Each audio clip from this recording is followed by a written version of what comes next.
gonna take a lot to drag me away from you. There's nothing that 100 men or more could ever do. I bless the rains down in Africa.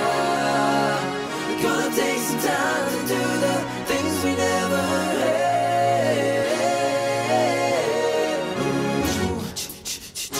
Run the tracker, and them off it, try hold me back, I'm missing wolf, and I go to Eric Barr to the top. Thank you all for watching our video today.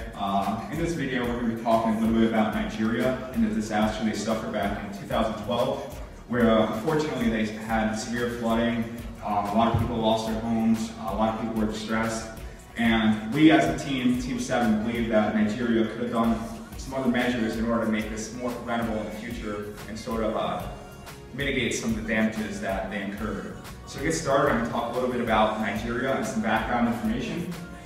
First of all, like in the USA, their language is English. Their population is around 174 million people, which ranks 7th in the world.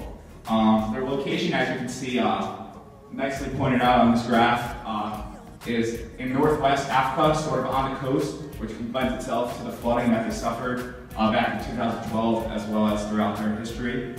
In terms of size, it's around 356,000 square miles, which, to put it on a relative scale, is about twice the size of California, so you can just see how big it is. They have a presidential republic, and their GDP is around $478.5 billion US dollars, with a growth rate of 6.2%, which shows they're a country on the rise. And these unfortunate floodings aren't doing any help, though, to stifle this growth rate. So, to get a little historical background on floods, their location, geography in the northwest lends itself to a heavy rain season, which lasts from May through September. Some years worse, some years better. But the heavy rain in 2012 began around July 2nd. And it lasted through mid-August pretty much. And it was just heavy rain throughout, and that caused a severe flooding in which 7.7 million people were affected. It was later calculated that around 363 people were killed, with 18,282 injured. Now, the damage goes beyond these people individually. It also had a drastic impact on Nigeria economics. In terms of infrastructure itself, in terms of buildings, etc., there was around $9.6 billion in damage, where the economic impact was around another $7.3 billion, and by that I mean just daily business, trade that got affected from these floods. And this totals around $17 million, which is just which is just tremendous, and no country can sustain damage like this year in and year out. Now, what was interesting about 2012 was water was released from the Lagdo Dam in August, and that is part of the reason why many believe that the floods were so serious in the unfortunate summer of 2012. I'm going to play a brief video that'll give you some further background, as you can just put some visuals to the damage that they suffered. You can get hear from some locals in Nigeria, as well as a reporter who is down there filming the scenes. So without further ado, show you how displaced we are. Healthcare worker Oguzo Baduzi shows us the damage caused by floods that have engulfed his village Okporowo in Rivers State. The water destroyed much of his home and his belongings, and forced his parents and 8 siblings to flee. If you look at the back of my house, it's not better for this flood. Like the mud house, it's all, in fact, it has collapsed. So when people come back to their home, it is difficult. The people in this region are no strangers to rain, but this has been the heaviest rainfall in 40 years. Many blame the federal government for their suffering. They say the authorities were not prepared to move people, provide shelter and other emergency services, despite a warning that there would be major flooding this year. And what makes them more angry, they say, is that this is the oil-producing part of the country, which makes up 95% of Nigeria's economy. So they feel they should have priority. Thanks, and I hope you guys enjoyed that video. I'm going to go ahead and pass it off now to my teammate, who's going to talk a little bit more about some potential solutions to the flooding for the future. So Nigeria has the Nigerian Meteorological Agency, the NIMET, for weather services and emergencies. They have a couple of tools in place to deal deal with flooding, predict flooding. They have rain gauges, which are simple tools that measure the moisture within the soil, but they often produce inaccurate information, and they're not effective for predicting flooding. They basically just measure the amount of rainfall. They also have satellites. And so the satellites basically measure the moisture levels of the soil, the rate of plant growth, and the salt levels in the ocean and in the entire planet. So these satellites are pretty effective if a flood is likely to occur in an area where the ground is significantly moistened, so the soil cannot absorb anything. They also have airborne lasers. So in Queenstown Lakes in New Zealand, meteorologists are scanning targeted areas with lasers in order to predict flash floods. And the U.S. National Oceanic and Atmospheric Administration and NASA are using this data to determine the changes and predict possible flooding. So Nigeria can also use this tool as an effective way to prevent what happened in 2012. So their current technology resiliency is pretty ineffective. Their infrastructure is not resilient, and they need to entrench the urban planning from villages to urban centers. They also need to enforce building codes to reduce the rate of building collapse within the country as a whole. Because when the rivers start flooding or the water starts flooding, these buildings often collapse, and that begins to be a problem for the people that already have a lack of shelter.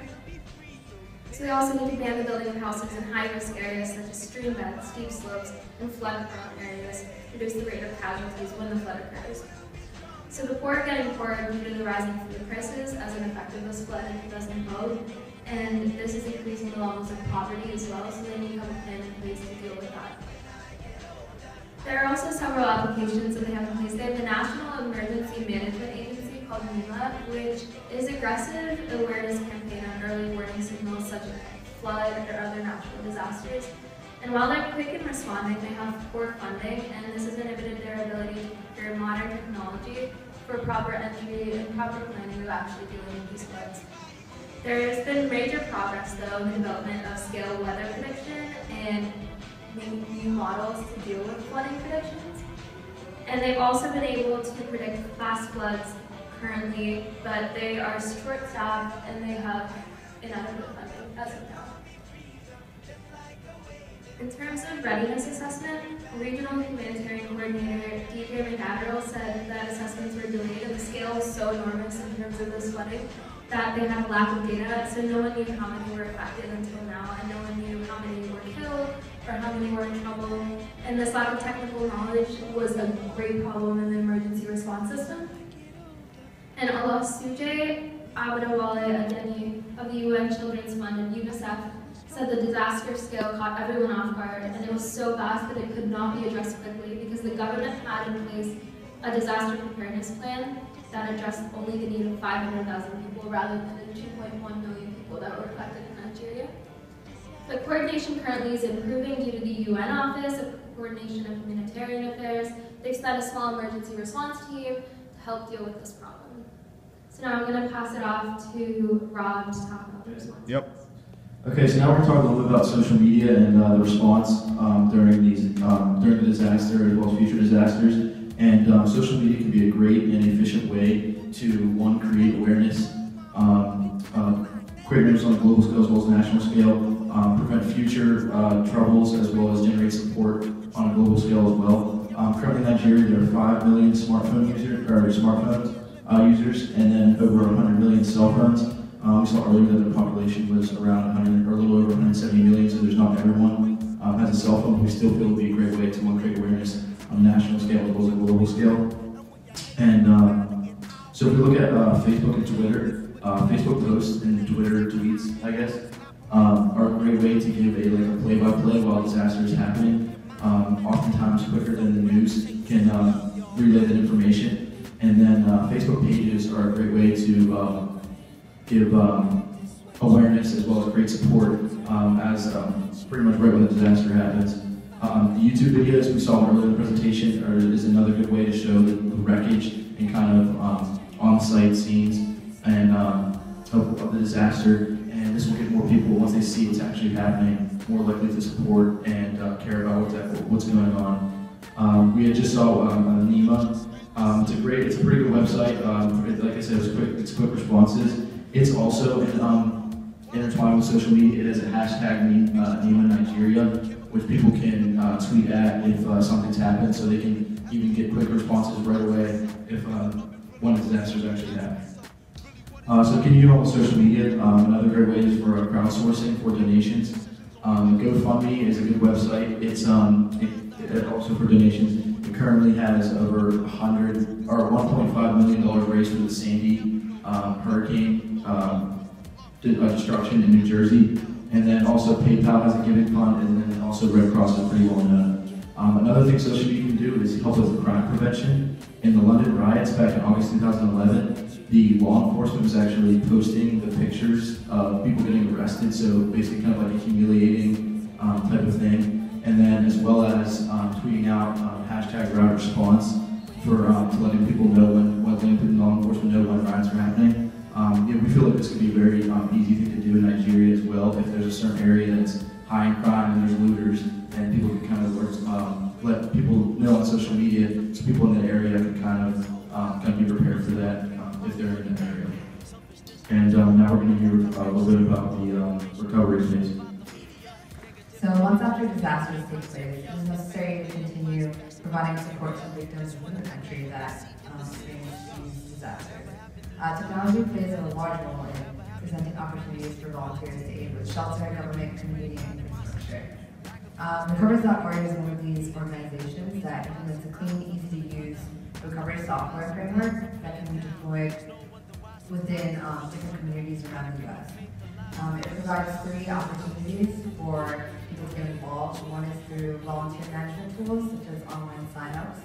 You can also sign up to request help if you need it from residents or even government organizations. It also provides an information hub to keep people up to date with what's been going on with recovering and the disasters around the community.